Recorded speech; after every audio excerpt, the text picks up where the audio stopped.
આંધ્રપ્રદેશથી ગુજરાતમાં લાલચંદન ઠલવાયું. ગોડાઉનમાંથી રક્તચંદનના 150 ટુકડા મળી આવતા ચકચાર.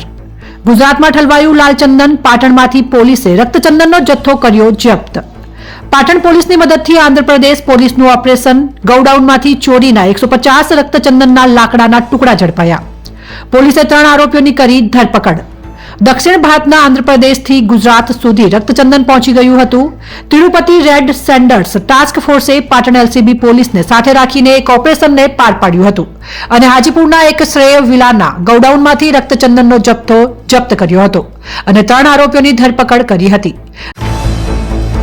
ગુજરાતમાં ઠલવાયું લાલચંદન. પાટણમાંથી પોલીસે રક્તચંદનનો જથ્થો કર્યો જપ્ત. પાટણ પોલીસની મદદથી આંધ્રપ્રદેશ પોલીસનું ઓપરેશન. દેશ વિદેશના સિનેમાઘરોમાં દર્શકોને મનોરંજન પીરસતી અલ્લુ અર્જુનની ફિલ્મ પુષ્પા 2 એ ધૂમ મચાવી છે. તો ફિલ્મમાં જે મુજબ રક્તચંદનની ચોરી કરીને વિદેશ સુધી તેનો વેપાર કરવામાં આવ્યો હોવાનું દર્શાવવામાં આવ્યું છે, તો બીજી તરફ રક્તચંદનની ચોરીની ઘટનાઓ પણ પ્રકાશમાં આવી રહી છે. ગુજરાતમાં આંધ્રપ્રદેશથી રક્તચંદન પહોંચી ગયું હતું. ગેરકાયદેસર ચોરી કરીને રક્તચંદનનો જથ્થો પાટણ પાસેના એક ગોડાઉનમાં સંતાડ્યો હતો. આંધ્રપ્રદેશની તિરુપતિ રેડ સેન્ડર્સ ટાસ્ક ફોર્સે બાતમીના આધારે પાટણ પહોંચી હતી અને પાટણની એલસીબી અને બાલીસણા પોલીસને સાથે રાખીને હાજીપુરના એક શ્રેય વિલાના ગોડાઉન નંબર 70 કરોડોના રક્તચંદનના 150 ટુકડા પકડી પાડ્યા હતા.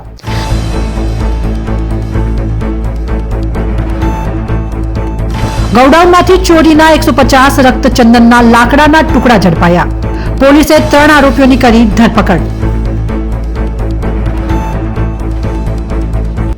આ જથ્થાનું કુલ વજન 4.5 ટન જેટલું થયું હતું અને તેની કિંમત 2.50 કરોડ જેટલી અંદાજવામાં આવી રહી છે. આ સાથે જ પાટણના 3 શખ્સોની પોલીસે અટકાયત કરી છે.